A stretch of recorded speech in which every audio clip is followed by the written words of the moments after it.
Many of you guys have thought about living the dream or living your best life. Well, 10 years ago, I was living in Bali, in Indonesia, with my wife.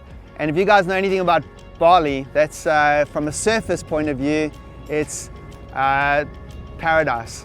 Perfect tropical blue waves, island culture. And not only that, my wife and I had US dollar salaries there. We had disposable income. I remember if we wanted to travel anywhere for holidays, we would go. If I wanted to buy stuff, we would just buy it. We had an incredibly big house. And I remember on our travels, when we traveled around, we would talk to people about our lives, and I could feel the envy in their hearts. They were just like, wow. They weren't saying it, but they were like, I wish I could have your life right now, particularly if you're a surfer. And on one of my trips back, I hooked up again with one of my old friends, Andrew Selly. We'd smoked drugs before we got saved, before we given our lives to Jesus. And he was a pastor by then.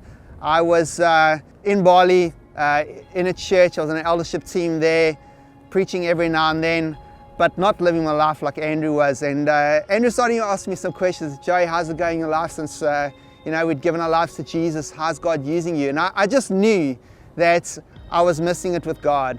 I knew that there was a level of spirituality I had, but I was chasing the world so much. There was so much of the world in my life that there wasn't time for the Spirit to come through in a fullness. There wasn't a way for God to come completely into my life. And Andrew challenged me. He said, Joey, don't waste your life. And I was a little bit offended when he shared that with me, because I thought, Andrew, I mean, you haven't even seen me for so long, yet here you are just challenging me on this area. I went back to Bali, and I remember those 4 or 5 words couldn't get out of my head. They were just bugging me, and I knew it was the God speaking to me about what are you doing with your life? Is this your life? Or are you just going to continue here in Bali just surfing your life away? Or are you going to answer the fullness of the call on your life?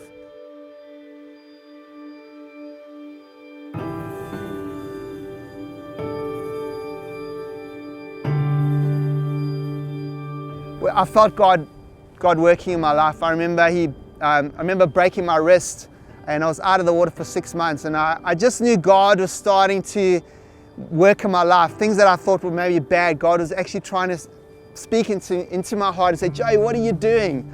Why aren't you following me? Why are you chasing Bali and chasing waves and chasing this lifestyle and what you consider a dream in your heart, instead of answering the call, instead of being obedient to what I called you to in the first place? I saved you when you're 18, and here you are at 40 years old living some other life, not the life that I have for you. So we ended up walking away from Bali, and it wasn't easy.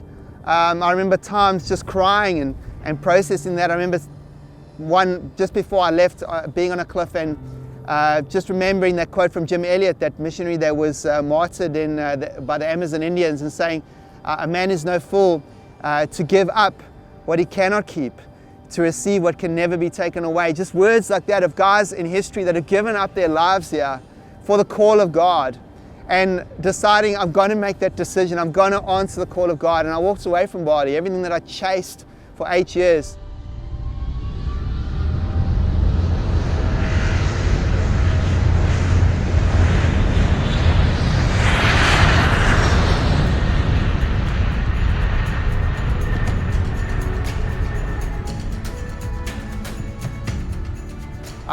I know now that I'm at peace again. I knew that there was some part of me in Bali that was never at peace. There was some part of me that knew that God was calling me, but I was never answering the call of God truly. And here I am. I know that God can do whatever He wants. And actually I've been here 10 years in South Africa, but I've been back on a few mission trips to Indonesia. I know God is using me more powerfully than He's ever used me in Indonesia, because now I truly am submitted to Him. Now I truly am serving Him with all my heart. I know that God has restored my marriage incredibly here, that He's taken my marriage, which was so iffy in our Bali days, and He's actually turned it into something vibrant and incredible. We have a beautiful son right now, and I know that he loves Jesus, and I know that God's going to do something incredible with him too. My life is no longer in my hands, and I'm dictating to God on my terms. Now my life is in His hands, and in a way I'm set free. Jesus has set me free, and I know that I'm walking daily with Him. He's brought me peace, He's brought me joy, and I know that He can do that with you too. So if Jesus is knocking on the door of your heart, why don't you answer Him today? Why don't you answer the call? You know, nothing is worth more than Jesus.